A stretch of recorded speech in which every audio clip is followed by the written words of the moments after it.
শুভ, এই দুই দলের একাদশে কোনো পরিবর্তন আছে কিনা এবং কানপুরের উইকেট আবহাওয়া এই বিস্তারিত জানাবেন এই সব। ধন্যবাদ আপনাকে শুভ। সকল একাদশে পরিবর্তনের সম্ভাবনা আছে। বাংলাদেশ বাড়তি একজন খেলতে পারে, কারণ উইকেটে যে আচরণ আমরা দেখেছিলাম সেখানে বলছিলাম যে ফোর্থ ইনিংস অর্থাৎ প্রতিটি ইনিংসে ব্যাট করা বেশ কঠিন, যে স্পিনারের আধিক্য থাকে, সেখানে রবিচন্দ্রন অশ্বিন 6টি উইকেট পেয়েছিলেন। সেখানে বাংলাদেশ দল একাদশে পরিবর্তনের সম্ভাবনা রয়েছে।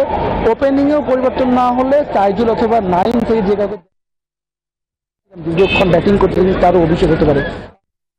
যে দীর্ঘ সারি অপেক্ষা করছে, অপেক্ষমান দর্শকরা টিকিট কাউন্টারে অপেক্ষা করছে, আর টিকিট পেলে তারা ম্যাচ দেখবে এবং মাঠে যে আগ্রহ উন্মাদনা রয়েছে সেটি কিন্তু তাদের মধ্যে কাজ করছে। এবং আমরা কিছু দর্শকের সাথে কথা বলছিলাম। সাকিব আল হাসান গতকাল তিনি অবসরের ঘোষণা দিয়েছেন, আর যদি সুযোগ পায়, যদি দেশে ফিরতে পারে তাহলে তিনি একটি ম্যাচ খেলবেন সাকিবের বিপক্ষে, সেটি এখন নিশ্চয়তা করছে বোর্ডের উপর। যদিও বোর্ড সভাপতি জানিয়েছেন সাকিবকে ব্যক্তিগত তাদের নিরাপত্তা দেওয়ার কোনো তাদের হাতে নেই এবং তারা এই বিষয়টা দেখবেন, কিন্তু চেষ্টা করবেন।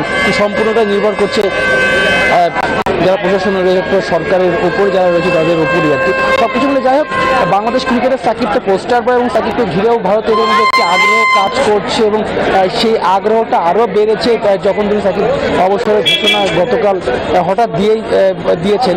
তারপর দর্শক বিষয় বলে রাখতে চাই যে সকাল থেকে টিকিট কাউন্টারে ভিড় ছিল, আমরা দেখছিলাম এখনও টিকিট কাউন্টারে ভিড় রয়েছে। এক এক করে তারা ভিতরে প্রবেশের চেষ্টা করছে এবং বাংলাদেশ সময় যে ম্যাচ শুরু হবে 10টার সময়, সেই ম্যাচের আগে বাংলাদেশের একাদশে পরিবর্তনের সঙ্গেও কিন্তু একটি চ্যালেঞ্জ অপেক্ষা করছে। এখানে কুলদীপ যাদব, তিনি লোকাল বয়, এখানে তার চায়নাম্যান বোলার, সে কারণে আমরা কালেশটাকে নিয়ে দেখছিলাম যে তাকে নিয়ে আসা হয়েছে আরব আমিরাত থেকে, তিনি ভারতীয় বংশোদ্ভূত। সবকিছু মিলে বাংলাদেশ প্রস্তুত হয়েছে, প্রস্তুতিটা শেষ পর্যন্ত কতটা ভালো করতে পারে এবং বাংলাদেশ দল যেহেতু প্রথম ম্যাচ হেরে গেছে বড় ব্যবধানে, সেখান থেকে ঘুরে দাঁড়াতে অবশ্যই বাংলাদেশ চাইবে। কারণ কিন্তু আবহাওয়া সম্পর্কে থেকে আকাশ কিন্তু মেঘে রয়েছে, কিন্তু এখন পর্যন্ত বৃষ্টি হচ্ছে না।